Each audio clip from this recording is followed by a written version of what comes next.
नमस्कार, मैं भूषण आप सभी का भूषण मैथ्स पे स्वागत करता हूं। आज हम एक फर्स्ट चैप्टर और न्यू चैप्टर शुरू कर रहे हैं एग्जाम के दृष्टिकोण से। त्रिभुज जिसे बहुत सवाल आते हैं उसके बारे में आज हम जानेंगे। कुछ सुनिएगा, आप हमें देख नहीं पाइएगा लेकिन आप सुनिए। बहुत जल्द ही हम कोशिश कर रहे हैं कि आप हमें भी देख पाएँ। तो चलिए दोस्तों, त्रिभुज के बारे में हम जानते हैं। त्रिभुज जो होता है वो तीन रेखाखंड से घिरे हुए आकृति को हम त्रिभुज कहते हैं।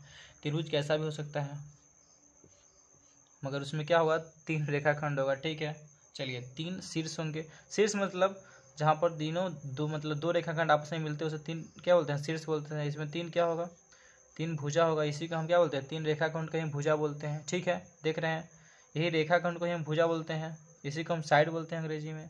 ये हमारी एक कोण होता है, शीर्ष में ही कोण बनता है। ठीक है, समझ रहे हैं बातों के हमारे।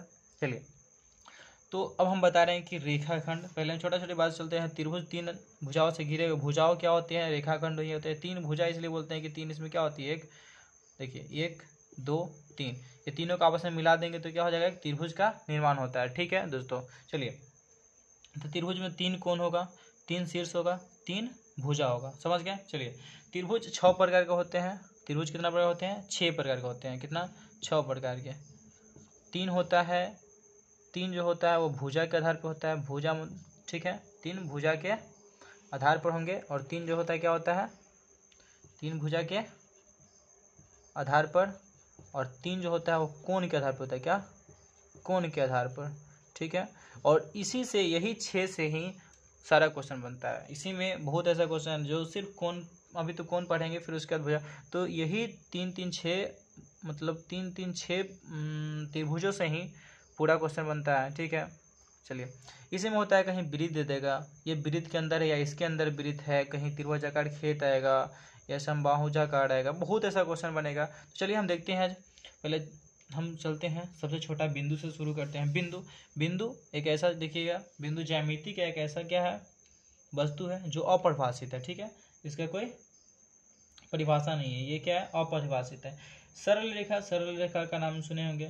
सरल रेखा कोई लड़की का नाम नहीं है, ये रेखा है जिसका, देखिए, ये भी अपरिभाषित है। ये अनंत तक, इसका कोई, ये क्या, बिंदु की ही तरह है, बहुत सारे बिंदु मिलकर ही बिंदु की ही तरह क्या है, सरल रेखा है। इन रेखा भी अपरिभाषित है, जो बिंदुओं का संग्रह है। ये देखिए, एक छोटा सा बिंदु है, ये बिंदुओं का आपस में क्या करते हैं हम, ये देखिए छोटा बिंदु का आपस में क्या कर रहे हैं, मिला रहे हैं, तो क्या बना, एक रेखा मिल जाती है। क्या बोलता है, रेखा। ये रेखा लड़की नहीं है, रेखा है, ये देख रहे हैं आप। चलिए, ये रेखा है। ठीक है, और यही रेखाओं का हम क्या करते हैं, यही रेखा अगर एक दिशा में बढ़े, एक दिशा सीमित रहे और एक दिशा बढ़ते रहे, इसे हम किरण कहते हैं, किरण। ठीक है, जैसे टॉर्च से देखते हैं, ये सीमित और यहाँ से निकल रहा है, ठीक, किरण, रे। समझ गए। चलिए, अब क्या होगा, यही रेखाओं में से हम क्या करते हैं, रेखा में से हम काट लेते हैं और एक निश्चित दूरी बना देते हैं। ये हो गया, इसका हम ए भी नाम रखते हैं, इसको बोलते हैं रेखाखंड। यानी रेखाओं के ही खंड को हम रेखाखंड बोलते हैं। ठीक है, तो इसका क्या होता है, रेखाओं के ही खंड के, यानी ऐसा रेखा जिसका दोनों सीमा क्या हो, निश्चित हो, मतलब इसका निश्चित हो, इसका एक दूरी होता है। किरण जो होती है क्या होती है, एक ही दिशा में असीमित, एक सीमित होगा, एक दूसरा असीमित होगा, जाते रहेगी। ठीक है, चलिए, अब रेखाखंड देखते हैं। तो रेखाखंड आप समझ गए होंगे, यानी रेखाओं के ही खंड को रेखाखंड बोलते हैं। इसका दोनों मतलब क्या होता है, सिरा जो है क्या होगा, सीमित होगा। समझ रहे हैं बातों को, दोनों सिरा सीमित होगा। चलिए, अब क्या होता है, इसका गुणधर्म देखेंगे छोटा। देखिए, पहले हम रेखाओं का ही रेखाखंड का देखते हैं। रेखाखंड, यानी पहले, उससे पहले हम कुछ सिंबल देख लेते हैं। सिंबल देखिएगा तो समझ आएगा। इसको हम बोलते हैं रेखा। ये क्या है, आपका सरल रेखा है। क्या है, रेखा है मगर सरल रेखा है, सरल रेखा। ठीक है, ये क्या है, ये सरल रेखा का साइन है। ये देखिएगा, ये हमारा, इसका नाम दे सकते हैं, इसका ए बी नाम दीजिए, ये इस तरह से नाम दे सकते हैं। समझ गए। चलिए, सरल रेखा ए बी इसको बोल सकते हैं, सरल रेखा ए बी।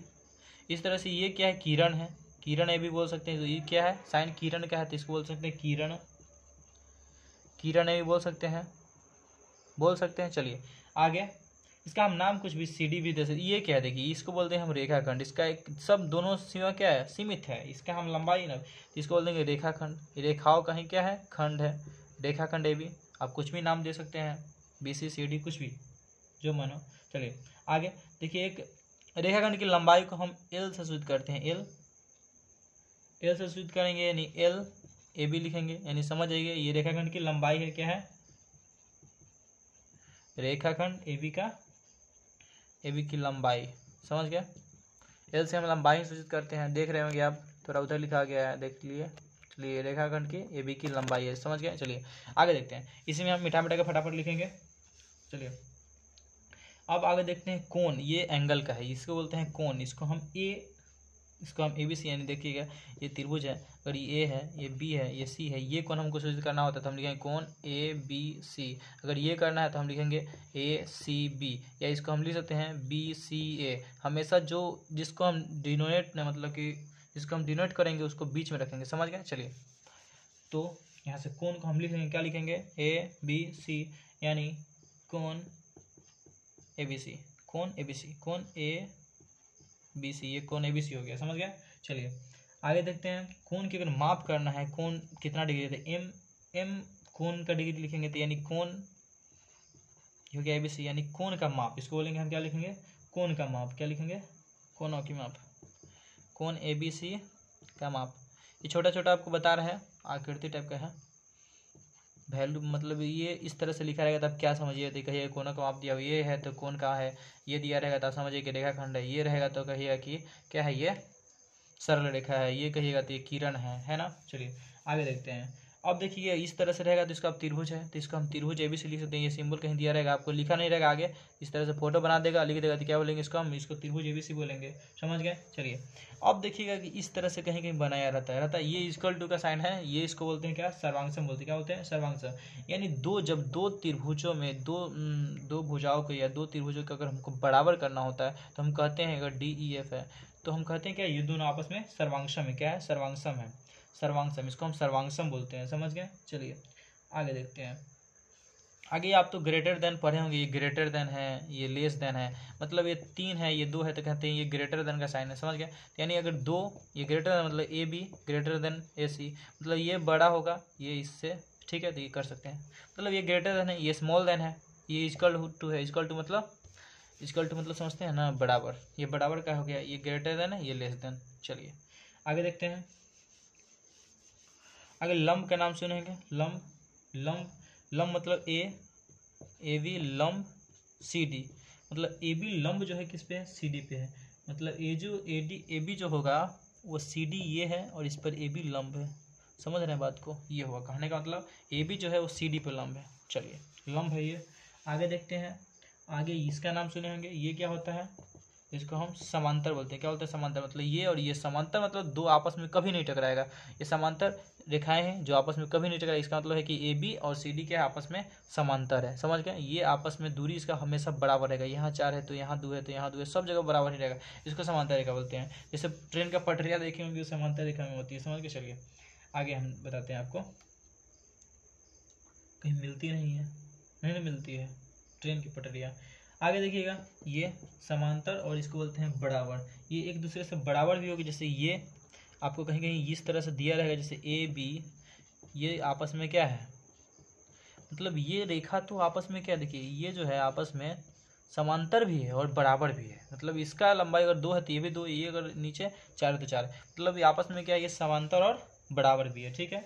चलिए आगे आप इस तरह से देखे होंगे, इस तरह से कहीं कहीं लिखा रहता है, तो इसको हम बोलेंगे कि ए बी चाप है। क्या? चाप, चाप, चाप, चाप। ये आर्क लेते हैं ना, आर्क को ही चाप बोलते हैं, ए आर सी, आर्क मतलब चाप होता है, ठीक है। चलिए आप लिए होंगे कभी, पढ़े होंगे तो फिगर वगैरह बनाने के लिए हम चाप लेते हैं, बोलते हैं इतना चाप लो, यानी आर्क लो, ठीक है। चलिए आगे हम बता रहे थे अभी त्रिभुज के बारे में, तो उसके पहले हम रेखाखंड देखे थे। रेखाखंड, तो रेखाखंड का हम कुछ विशेषता जान लेते हैं, ठीक है।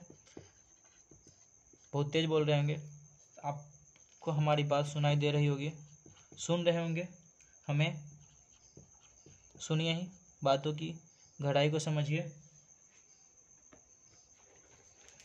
देखिएगा बहुत जल्दी। हम भी चाहते हैं कि आप हमें देखें।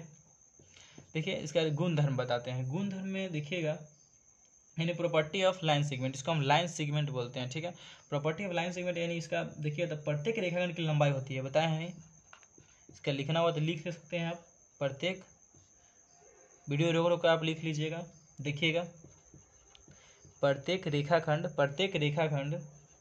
की क्या होती है, अपनी एक लंबाई होती है, ठीक है, समझ रहे हैं आप। प्रत्येक रेखाखंड की क्या होती है, लंबाई होती है। इधर लिखा हुआ है, देख लीजिए आप, है, सुन रहे हैं, कभी कभी गलत लिखा है, मतलब थोड़ा सा वो बड़ा मार्कर है और हम चाह रहे हैं बहुत नज़दीक मोबाइल रखना पड़ता है, इसलिए वो हो रहा है।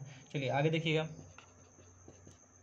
इस तरह से रहेगा। मान लीजिए ये R सेंटीमीटर, ये छोटा सा R सेंटीमीटर है, जितना भी रहे 2 4 5 R ही मान लीजिए, R4 डैश। यदि दो रेखाखंड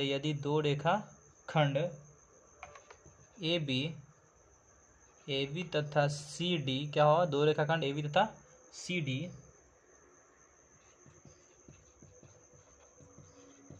एक ही लंबाई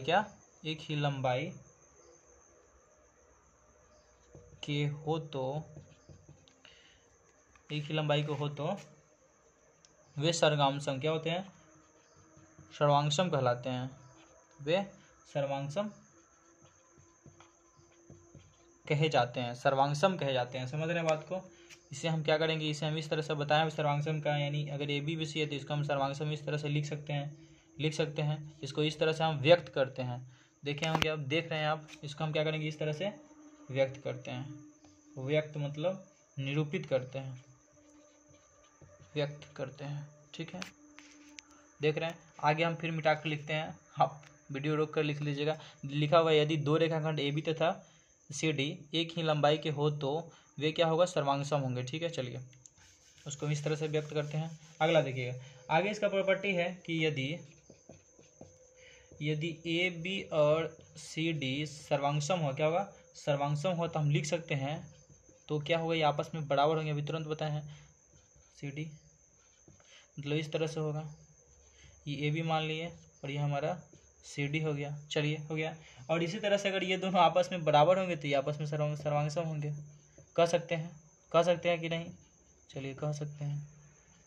आप हमारी बातों को समझ रहे होंगे कि अगर बराबर होगा तो सर्वांगसम होगा, सर्वांगसम हो तो बराबर, हम कह सकते हैं। चलिए हम रेखाखंड के बारे में बात कर रहे हैं, रेखाखंड से ही त्रिभुज बना, इसलिए हम पहले रेखाखंड के बारे में बात कर रहे हैं आपसे, ठीक है। पहले हम रेखाखंड को समझ लिए। रेखाओं के ही एक खंड है जिसका एक अपना लंबाई होता है। अगर दो रेखाखंड आपस में क्या है, बराबर है, तो उसको सर्वांगसम कह सकते हैं। आपको हम छोटा छोटा दिखाए थे, जिससे आप बता सकते हो सरलेखा है, वो किरण है, वो रेखाखंड है, ये चाप है, और वो क्या है, सर्वांगसम का मतलब बताए थे, लेस देन इक्वल टू बताए थे कि बड़ा है, ये छोटा है, ये बराबर है, सर ये क्या है, समांतर और बराबर है, बताए थे। चलिए तो ये आपस में समझ गए कि अगर सर्वांगसम होता है, बराबर है तो सर्वांगसम है। हम तेज बोल रहे हैं, आप वीडियो का धीरे रफ्तार करके देख सकते हैं। चलिए अगला है इसी का थर्ड प्रॉपर्टी, किसका है, रेखाखंड यानी लाइन सेगमेंट का ये प्रॉपर्टी है, विशेषताएं हैं, गुणधर्म है, जिसको बोलते हैं गुणधर्म। चलिए तो इसका होता है, यदि रेखाखंड AB का कोई सी आंतरिक बिंदु हो तो, आंतरिक बिंदु समझते हैं ना, वही अंदर वाला हो तो, ऐसे देखिएगा लंबाई दिया हुआ है, इसका लंबाई जो है AB, यानी AB का जो लंबाई होगा, हम कह जैसे इस तरह से फोटो बनेगा। मान लीजिए कि हमारा ये AB है, इसका जो लंबाई होगा और ये C होगा, तो आपस में दोनों का क्या होगा, दोनों के योग के बराबर होगा, ठीक है। देखिए इसको हम इस तरह से लिख सकते हैं, यानी AB का जो लंबाई, L मतलब लंबाई होगा, वो क्या होगा, AC का लंबाई प्लस इसका लंबाई CB की लंबाई के बराबर होगा। हम कह सकते हैं जब दो भाग में बांटेंगे तो दोनों को हम जोड़ेंगे तो क्या होगा, आपस में बराबर होगा। ये तो आप जानते क्या, समझ सकते हैं, आप बहुत समझदार हैं, समझ गए होंगे। चलिए हमें उम्मीद है। अब आगे हम देखते हैं रेखा व कोण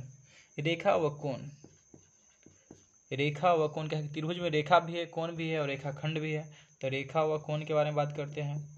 तो देखिए रेखा व कोण के, तो कोण के बारे में जानते हो, जब दो किरणें एक ही अंत बिंदु से प्रारंभ होती है, मतलब एक ही जगह से इधर गई और इधर गई, एक बिंदु से इधर गई, एक बिंदु से ये इधर गई, एक ही बिंदु से यहाँ गई और यहाँ गई, आपस में एक ही बिंदु से क्या होती है, जब दोनों इधर उधर मतलब प्रारंभ होती है तो कोण बनता है। क्या बनता है, कोण बनता है। मतलब कि एक ही कि यहाँ से इधर गया और एक यहाँ गया, तो यहाँ से जो यही क्या है, कोण है, या तो इधर भी कोण बनेगा, यहाँ भी बनेगा।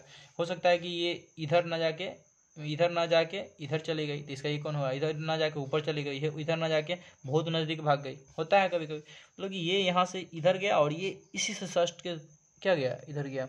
हो सकता है कि ये किरण इधर जा रही है और ये इधर जा रही है, ये इधर जा रही है, तो ये सब कोण बन रहा है, ये सब क्या है, सब कोण बन गया। समझ गया। चलिए, तो दो किरणें जब एक ही जगह से प्रारंभ होती है तो क्या होता है, उनके बीच में कोण बन जाता है, बनता है, तो क्या होती है, कोण बनती है। कोण को बनाने वाली दो किरणें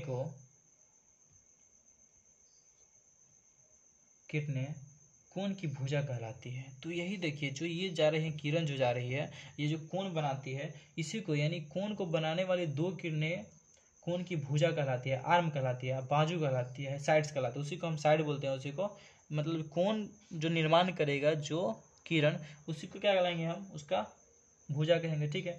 तथा वह उभयनिष्ठ अंत बिंदु कोण या शीर्ष कहलाता है। और जो उभयनिष्ठ समझते हैं, मतलब देखिए ये जो यहाँ मिला और फिर ये, तो ये उभयनिष्ठ होता है ना, मतलब एक दूसरे के सम में काम कर रहा है। मतलब ये यहाँ से गया, फिर यहाँ से ये निकल गया, तो यहाँ ये उभयनिष्ठ कर रहा है, तो उभयनिष्ठ होता है। वह क्या होता है, उभयनिष्ठ या अंत बिंदु शीर्ष कहलाते हैं। जहाँ के अंत करेगी जाके या उभयनिष्ठ होगी, वही क्या कहलाएगा, शीर्ष। हम बताते थे कि आपको फिगर में कि जो जाके यहाँ टकराएगी, आप मिलेगी, उसी को क्या कहेंगे, हम शीर्ष कहेंगे। ठीक है।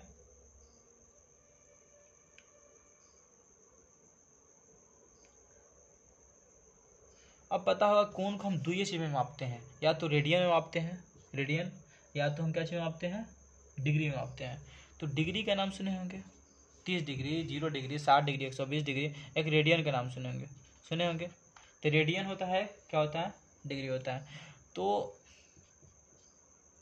पता होगा 0 डिग्री बराबर क्या होता है, 180 डिग्री बराबर पाई रेडियन होता है। 180 डिग्री बराबर पाई रेडियन, हाँ 180 डिग्री बराबर पाई रेडियन होता है ना, पाई रेडियन होता है। यानी 1 डिग्री हम कह सकते हैं पाई बटा 180 रेडियन कह सकते हैं। यहाँ से हम रेडियन डिग्री का भी एक क्वेश्चन बना सकते हैं आप। यानी 180 आप पढ़े होंगे कॉस थीटा या साइन थीटा में लिखा होता है कॉस पाई बटा 2। इसका मतलब हम समझते हैं क्या, 90 दिया हुआ है, कॉस 90। क्यों, क्योंकि इसका मान 180 के बराबर होता है। तो यहाँ से हम कह सकते हैं कि 180 के बराबर है, ये दोनों आपस में बराबर है, कह सकते हैं ना।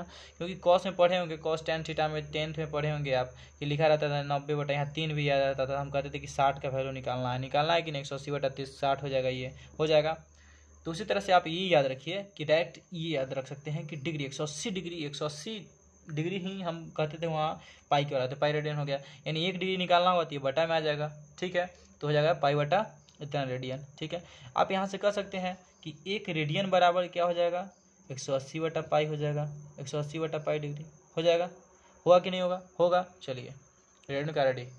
चलिए, तो इतना आप समझ गए होंगे कि हम जलसा में जो पढ़े तो उसी से हम यहाँ समझ रहे हैं। यानी कॉस पाई बाई 2, यानी पाई का मान ही 180 के बराबर होता है। यानी पाई रेडियन को ही 180 डिग्री कहते हैं। यानी 1 डिग्री को हम पाई बटा 180 कर सकते हैं, और 1 रेडियन को हम 180 बटा पाई कह सकते हैं, और 1 डिग्री को पाई बटा 180 कर सकते हैं। समझ गए, 1 डिग्री बराबर पाई बटा 180 यही। और फिर अगर हमको निकालना होगा यानी रेडियन का मान, तो 1 रेडियन बराबर हम कह सकते हैं क्या चीज़, 1 रेडियन बराबर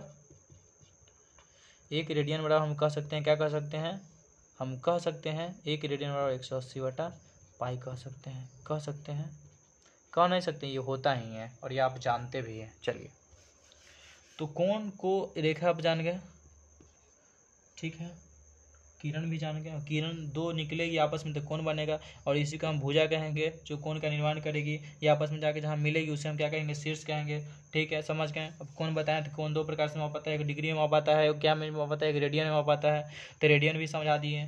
कोण तो यानी डिग्री यानी 180 डिग्री बराबर ही पाई होता है, जो हम लोग 10th में पढ़े तो उसी का आप ये समझिए। 180 डिग्री बराबर क्या होता है, 180 डिग्री बराबर ही होता है पाई रेडियन होता है।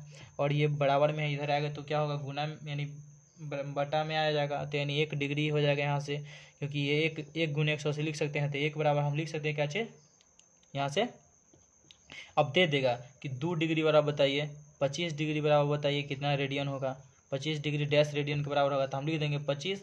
अब बताना है ना 25 रेडियन, तो 1 बता है हमको कि 1 डिग्री बराबर होता है कितना, पाई बटा 180 होता है। 25 से तो 25 से गुना कर देंगे, काट देंगे इसको। ठीक है, आ जाएगा। हमको 2 का वैल्यू निकालना था, हम यहाँ से काट देते, कहते ये पाई बटा 90 होता है। समझ गए? चलिए, क्या से इसको भी बना सकते हैं आप। अब हम करते हैं कोणों के बारे में बात करते हैं, कोणों का प्रकार। तो कोण आप पढ़े होंगे, तो भुजा आप पढ़ ही लिए, अब कोण बता ही दिए कि कोण 2 प्रकार से कोण मापा जाता है। कोण पढ़ते हैं, कोण का एक होता है, एक न्यून कोण होता है। क्या होता है? न्यून कोण।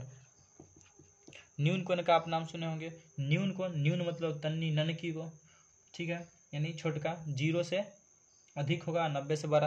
यानी ये ऐसा कोण है जो 0 से बड़ा होगा, 0 से क्या होगा? बड़ा होगा, और 90 से छोटा होगा। समझ गया? चलिए, मतलब इसको हम लिख सकते हैं, x जो होगा, ये कोण है, वो 0 से बड़ा होगा और 90 से क्या होगा? छोटा होगा। समझ गए? ये छोटा है, अभी बताए थे आपको, ये बड़ा है, मतलब ये बड़का है, ये छोटका है। तो ऐसा कोण इस तरह के 90 तो जानवे करते हैं, एकदम ऐसे रहेगा, एकदम खड़ा, तो ये 90 बन गया। तो 0 से क्या होगा? बड़ा होगा, और 90 से छोटा है, यानी ये कुल मिलाकर 0 से, यानी 0 से लेकर के और 89 तक होगा। ठीक है, 1 2 3 से लेकर 1 2 3 4 5 से लेकर 89 तक। समझ गए बातों को? समझ रहे हैं तो आप यही समझिए। तो इसको बोलेंगे क्या चाहिए? न्यून कोण। यानी 0 से बढ़कर 90 से छोटका को हम क्या बोलेंगे? 0 से अधिक, परंतु 90 से छोट का हम बोलेंगे न्यून कोण। न्यून कोण हो गया 1 नंबर। अब 2 नंबर पढ़ना है, क्या पढ़ना है? अधिक कोण पढ़ लेते हैं। अधिक कोण, अधिक कोण मतलब, चलिए हम चलते हैं सीरियल नंबर से। तो 90 से बड़ा बिचलका आ गया, तो 90 वाला, तो बिचलका 90, तो 90 हम क्या बोलते हैं? इसी को समकोण। क्या बोलते हैं? इसी को बोलते हैं समकोण। समकोण, समकोण त्रिभुज का नाम सुने होंगे। यानी x बराबर कितना होगा? यानी कोई भी त्रिभुज में एगो 90 डिग्री होगा, बाकी दोनों मिला के 90 होगा। समझ गए बात को? बाकी दोनों मिला के 90। ये त्रिभुज में हम बात कर रहे हैं, इसको भी त्रिभुज करेंगे तो ये वो है 30 होगा, तो बाकी सब 30 होगा। अगर 90 आ गया, बाई मान लीजिए कि अगर ये कह रहे हैं 30 होगा और कोई दूसरा 90 आ जाएगा, तो हम कह देंगे क्या जी? समकोण है। कोई एगो अगर 90 हो गया तो समकोण हो गया। इसमें सब क्या आएगा? 90 के नीचे ही रहेगा, अगर त्रिभुज बनेगा भी। तो इसमें देखिएगा, तो एगो अगर 90 हो गया तो क्या होगा? ये समकोण है, यानी 90 डिग्री। देखिए, यानी 90 डिग्री के कोण को ही हम समकोण कहते हैं। चलिए आगे चलते हैं, बहुत बात नहीं करते हैं। ठीक है, आगे अधिक कोण। तीसरा अधिक कोण है। अधिक कोण का होता है अधिक, यानी 90 से अधिक और 180 से छोट। 90 डिग्री से ये अधिक हो रहा है। ये देखिए, ये हो रहा है क्या? 90 से अधिक। ठीक है, x जो है वो 90 से बढ़कर, यानी ये बढ़कर की तरफ जा रहा है। देखिए छोटका हुआ, तो एकरा से छोट है। समझ रही? मतलब एकरा से ही छोट है, एकरा से ही बड़ है। जन्ने मुँह रहती बड़का, तो देखिए, तो एकरा से छोट, एकरा से बड़, यानी 90 से ये जो बनेगा, ये 90 होता है, तो 90 से बड़का होगा, यानी ये ऐसे ना बन के ऐसे बन जाएगा। समझ गया? यानी x जो होगा वो 90 से बड़का होगा। 180 सीधा लाइन, ये बन गया 180 डिग्री, तो 180 से छोट, यानी उतना पे होगा। ये उतना पे हो सकता है, लेकिन ऐसे नहीं हो सकता है। समझ गया बात को? चलिए, अब समझ गया इतना। अब होता है रिजु कोण। रिजु कोण को ही हम बोलते हैं वही 180 डिग्री वाला। चौथा नंबर देखिए, इसको बोलते हैं रिजु कोण। आप याद रखिएगा, रिजु कोण को हम स्ट्रेट एंगल बोलते हैं। स्ट्रेट मतलब सीधा एंगल, स्ट्रेट एंगल। एंगल मतलब कोण होता है। चलिए, ये हो गया ना पूरा, ये 180 डिग्री के बराबर होता है। ऐसा कोण जो 180 डिग्री के बराबर हो उसको बोलते हैं रिजु कोण। ठीक है, समकोण ऐसा जो क्या होगा? 90 के बराबर होगा। समझ गया बातों को? चलिए आगे हम देखते हैं, फटाफट हम कोण आज खत्म कर लेते हैं कम से कम। क्या? चलिए, एक होता है रिफ्लेक्स कोण, या उसको बोलते हैं प्रतिवर्ती कोण। नाम नहीं सुने होंगे, सुन लीजिए, या सुने होंगे तो बहुत अच्छा है, आपका रिवाइज भी हो जाएगा। तो क्या होता है ये? इसको बोलते हैं पुनर्युक्त कोण। पुनर् मतलब फिर से, पुनर् मतलब फिर से, यानी पुनर्युक्त कोण। इसको बोलते हैं रिफ्लेक्स। क्या बोलते हैं? एफ है, FREF, रिफ्लेक्स एंगल। एंगल है तो एंगल लिख लीजिएगा, या समझ जाइएगा कि एंगल लिखा है ये। ठीक है, ये एंगल ही लिखा है। तो रिफ्लेक्स एंगल क्या होगा? जो 180 डिग्री का क्या होगा? मतलब 180 से ये बड़का होगा और 360 से छोट होगा। समझ रहे हैं? मतलब इस तरह से, इस तरह से नहीं होगा, इस तरह से बड़ा होगा और एक छोट होगा। मतलब ये इस तरह का कोण बनेगा। ये बाहर वाला, ये ना हई वाला कोण के बोलेंगे हेकरा ही, जो क्या है देखिए 180 से बढ़ है। ये 180 यहाँ होता है, 180 से बढ़ है, और 90 क्या है? ये 180 360 से छोट है। मतलब पूरा अगर गोल है तो 360, गोल हो गया तो 360 डिग्री था, 360 से छोट है और 180 से क्या है? बड़का है। समझ रहे हैं? ये उतना रहता है, एकरा ई हुआ ही, मतलब हई वाला। समझ रहे हैं? तो ये 180 से बढ़ है, लेकिन 360 से छोट है, जिसको बोलते क्या है? प्रवर्ती कोण या पुनर्युक्त रिफ्लेक्स एंगल बोलेंगे। चलिए आगे देखते हैं। एक पूरक या अनुपूरक बोलते हैं, जिसको कोटि पूरक बोलते हैं। ध्यान दीजिएगा, पूरक, हम 6 नंबर की बात कर रहे हैं। पूरक, इसको पूरक कोण बोलते हैं या अनुपूरक। आप नोट कर लीजिएगा, बढ़िया रहेगा। अनुपूरक, सुन रहे होंगे, अनु है, ये अनुपूरक है, या इसी को बोलते हैं कोटि पूरक भी बोलते हैं, कोटि पूरक। पूरक याद रखिए, सब पूरक पूरक जोड़ दीजिएगा। वो संपूरक भी होता है, वो दूसरा है। चलिए यहाँ पे अनुपूरक की हम बात कर रहे हैं आपसे। देखिए ये क्या होता है, पूरक, संपूरक। तो पूरक एगो संपूरक होता है, एगो पूरक नाम सुने होंगे। तो पूरक जो होता है कोटि पूरक, इसी को अनुपूरक भी बोलते हैं। तो ये ऐसा कोण है कि दो गो कोण मिलाइएगा ना तो 90 डिग्री होगा। मतलब ऐसा दो गो कोण जिसको आपस में जोड़ने पर कितना होगा, 2, यानी थीटा प्लस थीटा 2, यानी कितना होगा, ये दो को, मतलब दो के जोड़ेंगे तो कितना आएगा, 90 के बराबर आएगा। क्या समझ रहे हैं बात को, मतलब कि ऐसा एंगल जो दोनों को जोड़िए, जैसे एक एंगल हो गया, मान लीजिए ये दूसरा एंगल हो गया प्लस दूसरा एंगल, इसको दोनों को जोड़ेंगे तो 90 के बराबर आएगा। समझ रहे हैं, ये दूसरा आपस में पूरक कहलाता है। क्या होता है, मतलब एक थीटा होगा तो दूसरा 90 माइनस थीटा होगा, मतलब ये दोनों को जोड़ेंगे कितना आएगा, 90 आएगा ना जी। तो इसे कट जाएगा तो 90 आ जाएगा।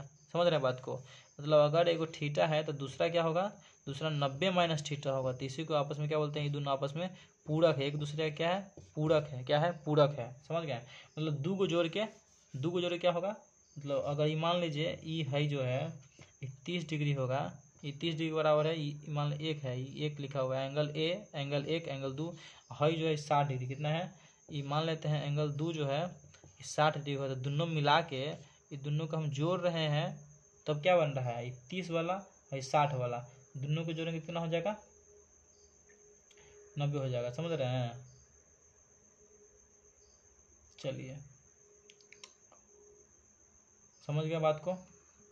तो दोनों को जोड़ने के बाद क्या आएगा, 90 के बराबर आएगा। तो इसको हम बोलेंगे क्या चाहिए, इसको बोलेंगे पूरक कोण, एंगल फर्स्ट और प्लस एंगल सेकंड बराबर 90 डिग्री इक्वल टू संपूरक, पूरक कोण। मतलब ऐसा कोण होगा जो आपस में दोनों को जोड़ेंगे तो वो क्या होगा, 90 डिग्री के बराबर आएगा। उसी को हम क्या कहेंगे, पूरक कोण। ये 50-40 भी हो सकता है, मतलब कुछ ही मान सकते हैं, 10-80 भी हो सकता है, 70-20 हो सकता है। चलिए तो दोनों को जोड़ेंगे तो एक होता है संपूरक। अब 7वां नंबर बात कर रहे थे, पूरक हो गया, सुने ना, पूरक, कोटि पूरक, पूरक कोटि पूरक हो गया। और उसी को हम बोले, क्या बोले थे, अनुपूरक। पूरक, कोटि पूरक, अनुपूरक को ही हम संपूरक बोलते हैं, जिसमें दोनों को जोड़ेंगे तो क्या होगा, 90 के बराबर आएगा। और हम बोल रहे हैं, हम बात कर रहे हैं 7वां का, इसको बोलते हैं संपूरक। एक होता है संपूरक कोण, ठीक है। संपूरक कोण होता है, इसको बोलते हैं सप्लीमेंट्री एंगल। क्या बोलते हैं, सप्लीमेंट्री एंगल। क्या बोलते हैं, सप्लीमेंट्री एंगल। उसको क्या बोलते थे,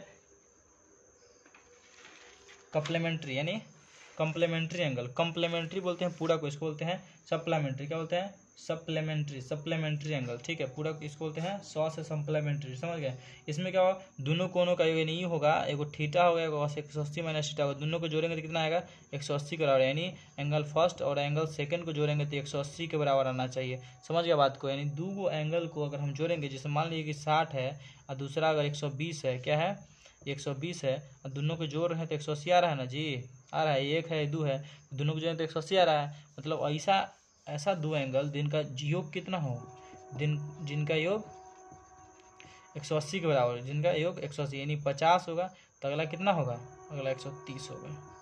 समझ गए, 50 तो अगला 130 होगा। ठीक है, चलिए हम अगले वीडियो में फिर मिलते हैं आपसे। चलिए, तो ये कौन समझ गए, अगला दिन हम रेखा किरण के बारे में बात करेंगे। ठीक है दोस्तों, नमस्कार। आप देखिए, लोगों को बताइए, शेयर कीजिए, लाइक कीजिए। कमी हो तो कमेंट करके बताइए हमें क्या कमी है। ठीक है दोस्तों, हम अपनी कमी को सुधारेंगे, कुछ सीखेंगे, फिर आपको हम बताएंगे। ठीक है दोस्तों, नमस्कार, गुड नाइट, बाय।